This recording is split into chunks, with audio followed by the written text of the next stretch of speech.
সুপ্রিয় দর্শক, আসসালামু আলাইকুম। আজ আমি ঘুম থেকে উঠেই দেখতেছি যে বর্ষার কি পরিস্থিতি খারাপ, দেশের কি অবস্থা হয়েছে দেখেন।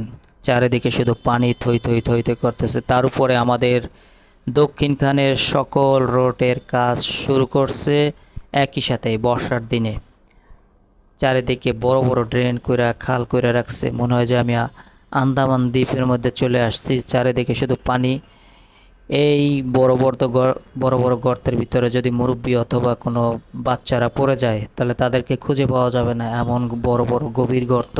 এই পরিস্থিতি, যদি কেউ অসুস্থ হয়ে পড়ে তাহলেও কোথাও নেওয়ার কোনো উপায় নেই। যদি কেউ অসুস্থ হয় তাকে নিয়ে বড়ই বিপদে পড়বে লোকজন। হসপিটালে নিতে না পারবে, কোথাও নেওয়ার কোনো অপশন নেই। দক্ষিণখান থেকে আমরা উত্তরা যাব বা এয়ারপোর্টে যাব এরকম কোনো রোড রাখেনি। সব রোডের কাজ একসাথে শুরু করছে, এটা কখনোই উচিত হয় নাই। হাজার হাজার যারা আমরা চাকরিজীবী আছে তাদের সকালবেলা ভোগান্তির শেষ নাই। লাইন ধরে সিরিয়াল ধরে টিপি টিপি করে হেঁটে হেঁটে যেতে হয়। এটা অত্যন্ত ভোগান্তির। আমি আজকে সকাল থেকে প্রায় প্রতিদিন 1 ঘন্টার উপরে আমার অফিসে যেতে লাগে। আজকে 1.5 ঘন্টার মতো সময় লাগবে।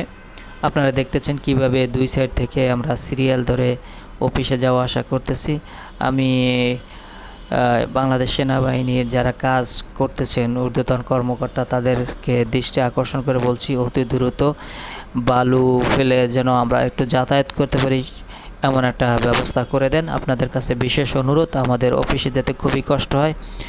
অটো বা গাড়ি, কোনো রিক্সা তো যেতেই পারে না, হেঁটে যাব তাও কোনো জায়গা নেই। আপনারা সকল রোডের কাজ একসাথে শুরু করছেন।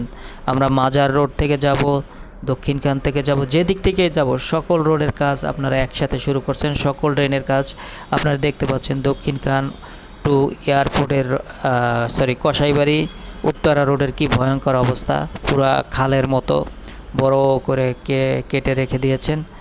আমরা ভয়ঙ্কর একটা পরিস্থিতির সৃষ্টি হয়েছে, দেখেন কত পানি থই থই করতেছে। এ যেন একটা বড় নদীর পাড়ে আমি আসছি, যে নদীর পাড়ে দাঁড়িয়ে আছি।